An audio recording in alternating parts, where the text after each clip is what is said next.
wife probably wouldn't want me smoking a cigarette in the house, but she should have thought about that before she left me to go to work.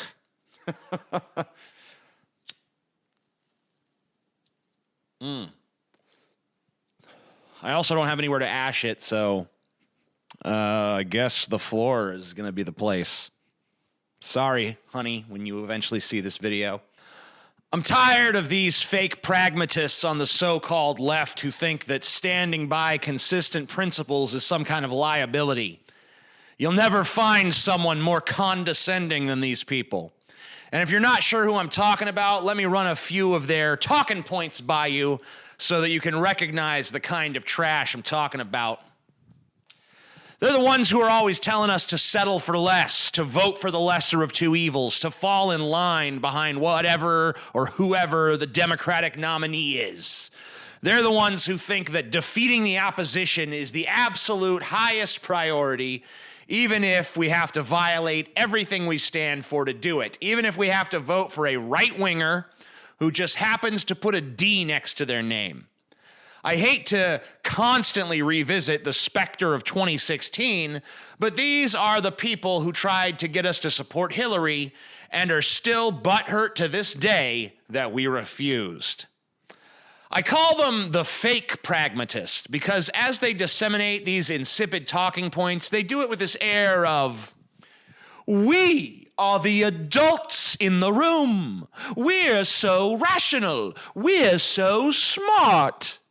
And they genuinely believe that their calculated centrism and manufactured moderation is the height of careful, pragmatic thinking.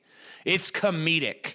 And I, for one, derive immense delight in seeing how frustrated they become when anyone doesn't bow down to the superiority of their perfect pragmatist logic. Well, let me give you a reality check on these people and expose that what they call pragmatism is just, in fact, dithering, self-destructive idiocy.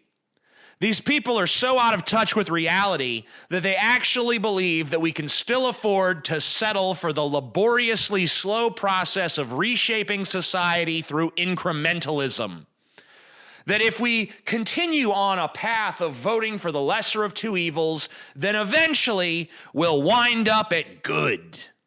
Their favorite pastime is sitting around jerking themselves off about how marginally better Hillary would have been than Trump, as if that's even a fucking point. They blame the Bernie bros for Hillary's loss, you know? Honestly, I'm happy to take credit for that. I'm happy to validate their narrative because they need to know as they make their so pragmatic political calculations that 2020 will play out just the same as 2016 if they put forth an establishment candidate like Kamala Harris or Joe Biden. We don't want those pieces of shit, all right? And we won't vote for them either. They thought Bernie Sanders' momentum from 2016 was dead. $6 million of fundraising in the first 24 hours of his campaign proved them wrong. And now they think that Bernie or bust is dead.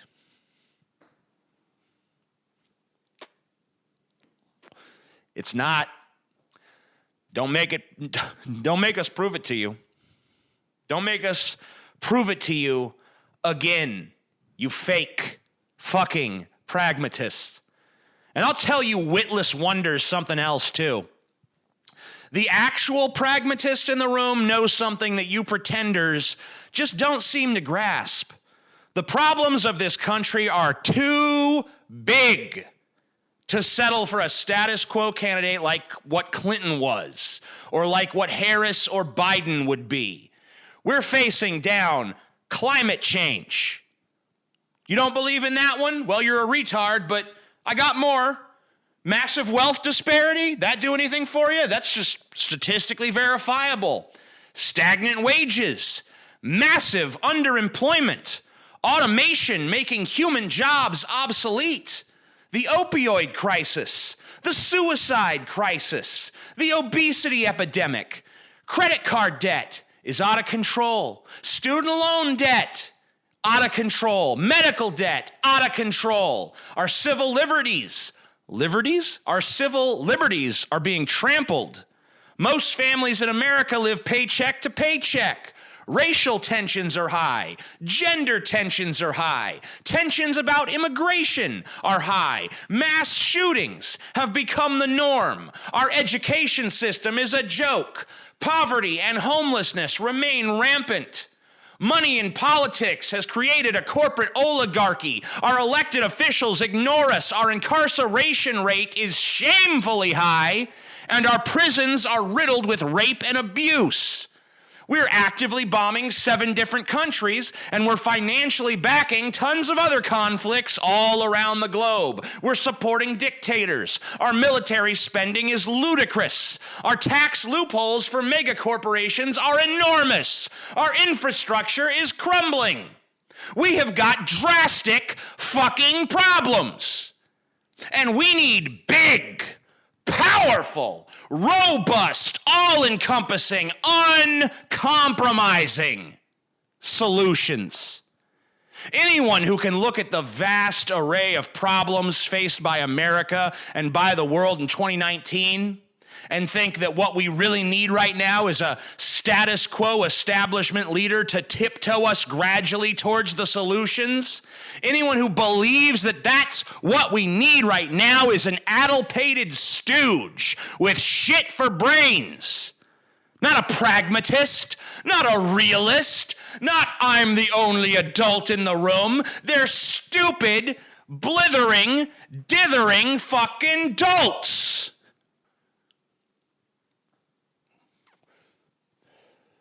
I firmly believe, based on evidence and experience, that one bold, progressive leader with a comprehensive vision of widespread systemic change will do us more good than 100 successive corporate Democrats in a row trying to eke out a handful of half-measure policies that only marginally address a handful of the problems that we face. But it's not just impatience that keeps me from believing in incrementalism. It's the fact that we literally don't have the time to waste. Most of the issues I mentioned a moment ago are ticking time bombs, which will either explode in our faces in the very near future, or they're already exploding right now, right this very second. We don't have an infinite time scale to fix what needs fixing. These problems need to be solved, and they need to be solved yesterday. I already know the counter argument. They're going to say, look, all right, we hear what you're saying. We understand the need for change, but surely incremental change is better than no change at all. Surely it's better to have someone working for incremental change than it is to have someone who's actively moving us backwards, like Donald Trump. No! We're in a burning building.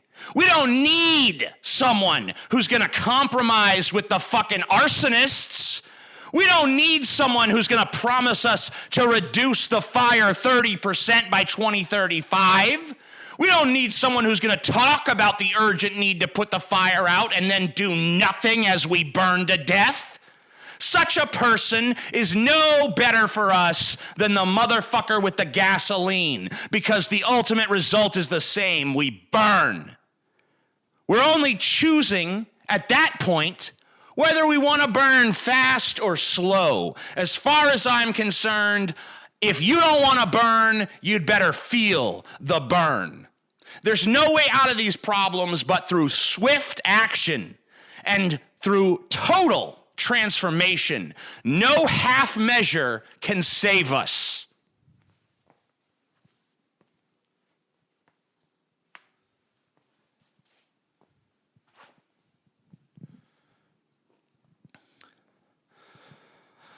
I'm the Amazing Atheist. Peace the fuck out. Thank you for watching, and if you liked it, be sure to contribute via Patreon or via the PayPal link, both of which are linked down below. And go subscribe to my channel, Deep Fat Fried, also linked down below. There's lots of stuff down below you should probably check out. Oh yeah, and when you subscribe, be sure to hit the stupid fucking alert bell